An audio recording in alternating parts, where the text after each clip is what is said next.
कौवा और कोयल की कहानी। सालों पहले चांदनगर के पास एक जंगल था। वहाँ एक बड़ा सा बरगद का पेड़ था, जिस पर एक कौवा और एक कोयल दोनों अपने अपने घोंसले में रहते थे। एक रात उस जंगल में तेज आंधी चलने लगी।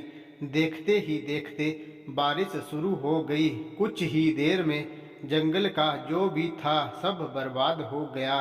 अगले दिन कौवा और कोयल को अपनी भूख मिटाने के लिए कुछ भी नहीं मिला। तभी कोयल ने कौवे से कहा, हम इतने प्यार से इस जंगल में रहते हैं, लेकिन अब हमारे पास खाने के लिए कुछ नहीं है। तो क्यों ना जब मैं अंडा दूं तो तुम उसे खाकर अपनी भूख मिटाना, और जब तुम अंडा दोगे तो उसे खाकर मैं अपनी भूख मिटा लूंगी। कौवे ने कोयल की बात पर सहमति जताई। संयोग से सबसे पहले कौवे ने अंडा दिया और कोयल ने उसे खाकर अपनी भूख मिटा ली। फिर कोयल ने अंडा दिया। कौवा जैसे ही कोयल का अंडा खाने लगा तो कोयल ने उसे रोक दिया। कोयल ने कहा, तुम्हारी चोंच साफ नहीं है, तुम इसे धोकर आओ, फिर अंडा खाना। भागकर कौवा नदी के किनारे गया। उसने नदी से कहा, तुम मुझे पानी दो, मैं अपनी चोंच धोकर कोयल का अंडा खाऊंगा। नदी बोली, ठीक है, पानी के लिए तुम्हें एक बर्तन लेकर आओ। तब कौवा जल्दी से कुम्हार के पास पहुंचा।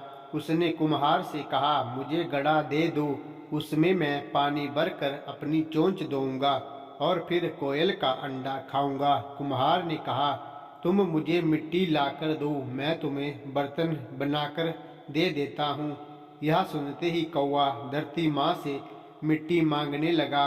वो बोला, माँ मुझे मिट्टी दे दो, उससे मैं बर्तन बनवाऊंगा और उस बर्तन में पानी भरकर अपनी चोंच साफ करूंगा, फिर अपनी भूख मिटाने के लिए कोयल का अंडा खाऊंगा। धरती माँ बोली, मैं मिट्टी दे दूंगी, लेकिन तुम्हें खुरपी लानी होगी, उसी से खोदकर मिट्टी निकलेगी। दौड़ते हुए कौवा लोहार के पास पहुंचा। उसने लोहार से कहा, मुझे खुरपी दे दो, उससे मैं मिट्टी निकालकर कुम्हार को दूंगा और बर्तन लूंगा, फिर बर्तन में पानी भरूंगा और उस पानी से अपनी चोंच धोकर कोयल का अंडा खाऊंगा। लोहार ने गर्म गर्म खुरपी कौवे को दे दी। जैसे ही कौवे ने उसे पकड़ा, उसकी चोंच जल गई और कौवा तड़पते हुए मर गया। इस तरह चतुराई से कोयल ने अपने अंडे कौवे से बचा लिए। कहानी से सीख। कौवा और कोयल की कहानी यह सीख देती है कि दूसरों पर आंख बंद करके भरोसा नहीं करना चाहिए, इससे नुकसान खुद का ही होता है।